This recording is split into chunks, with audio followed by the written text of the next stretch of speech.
মহিলা অ্যাডভোকেট, তার সঙ্গে আমার একবার সাক্ষাৎ হয়েছিল।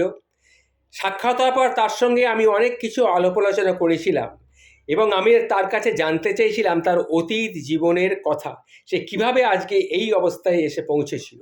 তিনি বিখ্যাত এখন হয়েছেন ডিভোর্সের কেসে, তিনি উকিল করে ওকালতি করে থাকেন, সেই হিসেবে তিনি মোটামুটি একটু নাম হয়েছে তার। আমি তার কাছে জানতে চেয়েছিলাম যে আপনি কিভাবে আজকে এই অবস্থায় এসে পৌঁছেছেন। তখন সে আমাকে তার নিজের ভাষায় নিজের জীবনের অতীত জীবনের কথাগুলি বলেছিল এবং শুনে আমার চোখ দিয়ে জল বেরিয়ে এসেছিল। সেই কথাগুলি আপনাদের সামনে আমি তার ভাষাতেই তুলে ধরছি। সেদিনটির কথা আমি কখনোই ভুলব না, যেদিন কোর্টে বাবা মায়ের সেপারেশন হবার সময় মাকে জিজ্ঞাসা করা হয়েছিল, আপনি কাকে চান, ছেলেকে না মেয়েকে? মা তখন বলেছিল, আমি ছেলেকে চাই। বাবাও তখন আমার থেকে মুখ ফিরিয়ে নিয়েছিল, কারণ তিনি আবার নতুন করে বিয়ে করার স্বপ্ন দেখছিলেন। অযথা আমাকে নিয়ে সংসারের বোঝা তিনি বাড়াতে চাইনি। কাঠের বেঞ্চিতে তখন আমি বসে বসে অঝোর ধারায় কাঁদছিলাম। সেই সময় একজন লেডি কনস্টেবল এসে আমার হাতটা ধরেন, তার বাড়িতে আমাকে নিয়ে যান। তার বাড়িতে আমি কিছুদিন ছিলাম, কিন্তু তার লোলুপ মাতাল স্বামীর দৃষ্টি পড়েছিল আমার দিকে। তখন আমার বয়স কম ছিল, শিশু বয়সে অত কিছু না বুঝলেও আমি এটুকু বুঝতে পেরেছিলাম যে লোকটি ভালো নয়। আর রাত্রির বেলা সেই আন্টি বাড়ি আসলে আমি তাকে সব বলেছিলাম। সেই আন্টি তখন আমাকে একটি অনাথ আশ্রমে রেখে দিয়ে এসেছিলেন।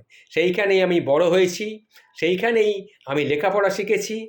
তারপরে অনেক দিন কেটে গেছে, দিন যায় মাস যায়, সেখানেই আমার জীবন কাটিয়েছি। তখন নিজেকে খুব অসহায় লাগতো। বাবা মা বেঁচে থাকতেও যে শিশুকে অনাথ আশ্রমে বড় হতে হয়, তার থেকে বোধহয় অসহায় আর কেউ নেই। এরপরে কয়েক বছর পরে একজন নিঃসন্তান ডাক্তার দম্পতি আমাকে দত্তক নেয়। তারপর থেকেই আমার জীবনটা পাল্টে যায়। তাদের ভালোবাসায়, তাদের আদর যত্নে আমি বড় হতে থাকি, আমি লেখাপড়া শিখতে থাকি এবং তারা আমাকে যদিও ডাক্তার বানাতে চেয়েছিলেন, কিন্তু আমি জেদ ধরেছিলাম যে না, আমি উকিল হব, আমি ওকালতি করব।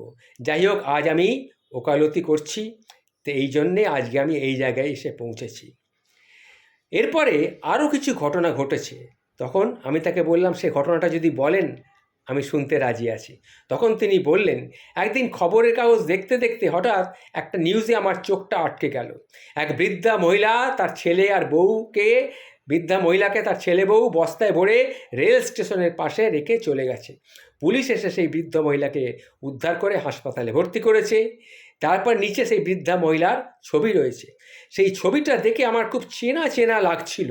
ভালো করে ছবিটা দেখলাম, বুকের মাঝে ধক করে উঠল।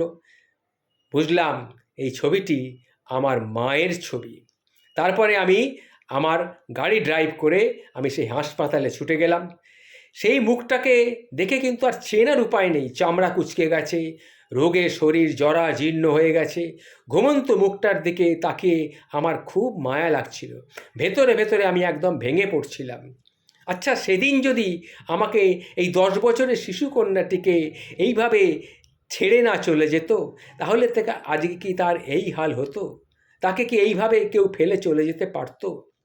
এই কথা ভাবছিলাম, হঠাৎ তিনি ঘুম ভেঙে আমার দিকে তাইলেন, চোখ পিটপিট করে তাকালেন। বুঝলাম তিনি আমাকে চিনতে পারেননি, কিন্তু আমি তাকে চিনতে পেরেছি। তখন আমি তাকে আমার নিজের পরিচয় দিলাম। তখন আমার মা হাউমাউ করে কেঁদে আমাকে জড়িয়ে ধরল।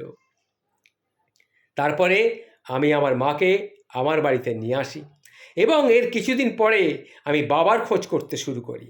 বাবার খোঁজ করতে করতে করতে আমি খবর পেলাম আমার বাবা একটি বৃদ্ধাশ্রমে রয়েছে। আমি সেই বৃদ্ধাশ্রমে গেলাম, গিয়ে জানতে পারলাম যে তার দ্বিতীয় স্ত্রী এবং তার ছেলেমেয়েরা তাকে, বৃদ্ধ হয়ে বাবা প্যারালাইজড হয়ে গেছে, তাকে বৃদ্ধা আশ্রমে রেখে গেছেন, আর তারা আর বোঝা বইতে চায়নি। আমি বৃদ্ধাশ্রমে গেলাম মাকে নিয়ে, নিয়ে গিয়ে সেই বাবাকে আমার পরিচয় দিয়ে বাড়িতে নিয়ে এলাম।